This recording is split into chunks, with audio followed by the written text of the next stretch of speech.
கிறிஸ்துவுக்குள் பிரியமான சகோதர சகோதரிகளே, இன்றைக்கு நம்ம வேதாகமத்திலேருந்து மோசையை பற்றி நாம் பார்க்கலாம். மோசையின் கல்லறை ஏன் மறைக்கப்பட்டது அப்படின்னு சொல்லிட்டு நம்ம பார்க்கலாம். இதை பற்றி நம்ம ஆழமான ஒரு காரணங்களை பார்க்கலாம். வேதம் சொல்கிறது உபாகமம் 34ஆம் அதிகாரத்தில் 5வது 6வது வசனம் சொல்லலாம். கர்த்தரின் ஊழியக்காரனாக மோசே மோவாப் தேசத்தில் மரித்தார். கர்த்தரே அவர் ஒரு அந்த இடத்துல அடக்கம் பண்ணார். அப்போ எந்த ஒரு மனிதனும் மோசையோட சரீரத்தை அந்த சடலத்தை அடக்கம் பண்ணாமல் தேவனே அவரோட சரீரத்தை அடக்கம் பண்ணதான் நம்முடைய வேதாகம் நமக்கு சாட்சி கொடுக்குது.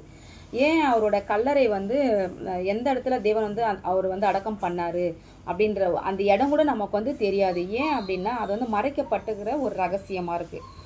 ஏன் தேவன் அவரோட கல்லறையை மறைத்திருக்கிறார் அப்படின்னா, மோசேயோட அந்த சரீரத்தையோ அந்த கல்லறையோ இஸ்ரவேல் ஜனங்கள் என்ன பண்ணியிருப்பாங்கன்னா, அவரை ஒரு தெய்வமாக கூட வணங்கியிருக்கலாம். அதாவது ஏன் நான் இப்படி சொல்கிறேன் அப்படின்னா, இஸ்ரவேல் மக்கள் எளிதில் சிலை வழிபாடுகள் அவங்க வணங்குறாங்க. அதனால தான் தேவன் என்ன பண்ணியிருக்காருன்னா, அவரோட கல்லறைகள் அவருடைய கல்லறை தெரிகிற அந்த இடத்த அவங்க என்ன பண்ணியிருக்கலாம், ஒரு புனித இடமாக கூட வழிபாடு பண்ணியிருக்கலாம். அதனால தான் தேவன் என்ன பண்ணியிருக்காருன்னா, அவரோட கல்லறையை மறைச்சி வச்சிருக்கிறாரு.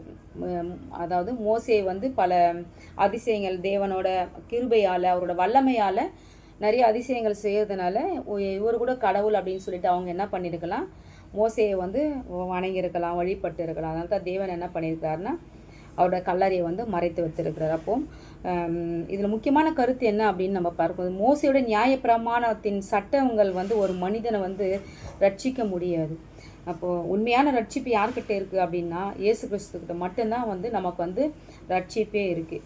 இப்போ அவரோட சரீரத்தை பற்றி கூட பார்த்தீங்கன்னா, யூதா புத்தகத்தில் 1ஆம் அதிகாரத்தில் 9வது வசனத்தில் மோசையோட சரீரத்தை பற்றி பிரதான தூதனாகிய மீகாவேல் சாத்தானோடு வாதாடுவார். அப்போது மோசையின் சரீரம் யாராலையும் தவறாக பயன்படுத்த கூடாது என்ற ஒரே காரணத்துக்காக தான் தேவன் என்ன பண்ணியிருக்காருன்னா, அவரோட சரீரத்தை மறைத்து வைத்திருக்கிறார். அவருடைய கல்லறையை அடக்கம் பண்ணப்பட்ட அந்த இடமே தேவன் மட்டும்தான் தெரியுமா தவிர எந்த ஒரு மனிதர்களுக்கும் அது வெளிப்பாடு அல்ல.